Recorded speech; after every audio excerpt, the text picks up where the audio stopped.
আসসালামু আলাইকুম বন্ধুরা, সবাই কেমন আছেন? আশা করি ভালো আছেন। এতদিন শরীরটা ভালো ছিল না, ভিডিও আপলোড করতে পারিনি। দেখুন, নতুনভাবে আজকে চিকেন রান্না করব। দেখুন, ছোট গুটি আলু দিয়ে রান্না করব। গুটি আলুটা ভেজে নিয়েছি, সিদ্ধ করে ছিলে ভেজে নিয়ে তারপর রান্না করেছি। মুরগির গোশত রান্না করব। হলুদ, আদা, রসুন, জিরা, ধনিয়ার গুঁড়া সব কিছু দিয়ে দিছি, গরম মশলা দিয়ে দিছি। সব কিছু দিয়ে ভালো করে কষিয়ে নেব। কষিয়ে তারপরে মুরগির গোশতটা দিয়ে দিব। গোশতটা কষিয়ে তারপরে ভাজা আলুটা দিয়ে দিব। আজকে পেঁয়াজ বেরেস্তাও দিব, সাথে চাক ভাজাও দিব। চাক বাইজা বাটা দিয়ে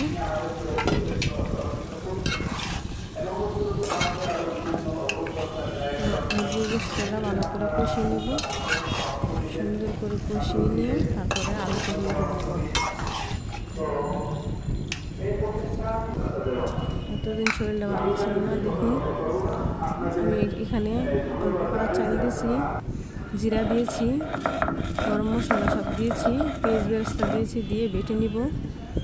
বেটে তারপরে দেখুন বেটে নিয়েছি, মিক্স করে বেটে তরকারিটা উঠানোর আগে এই জন্য এটা দিব। টমেটো পেস্ট করে নিয়েছি, টমেটো পেস্ট দিয়ে দেব। টমেটো পেস্টটা দিলে কালারটা সুন্দর আসে তরকারি।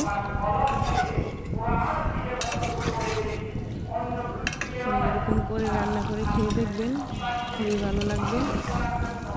স্মেলটা সুন্দর আসে।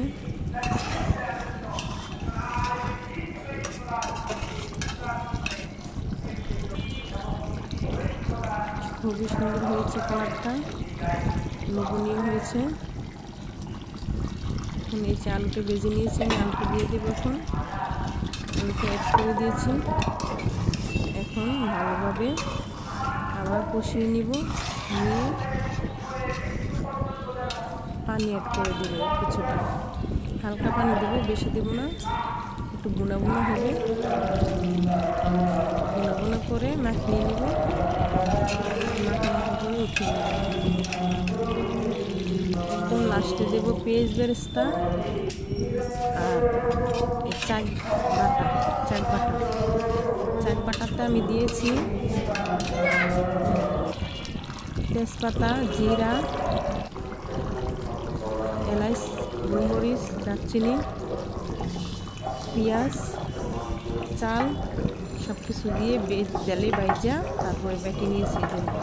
পেঁয়াজ বেরেস্তা দিয়েছি উপরে রান্না শেষে। এখন দিয়ে দেব এই যে বাটাটা, চাক বাটাটা দিয়ে নাড়াচাড়া দিয়ে একদম সুন্দর করে মাখা করে নেব। লাড়া দিয়ে এটা মিশিয়ে নিয়েছি, সুন্দর হয়েছে। তরকারি কালারটাও সুন্দর হয়েছে। আজকে এই পর্যন্তই। পরবর্তী ভিডিও নিয়ে আপনাদের সাথে হাজির হব।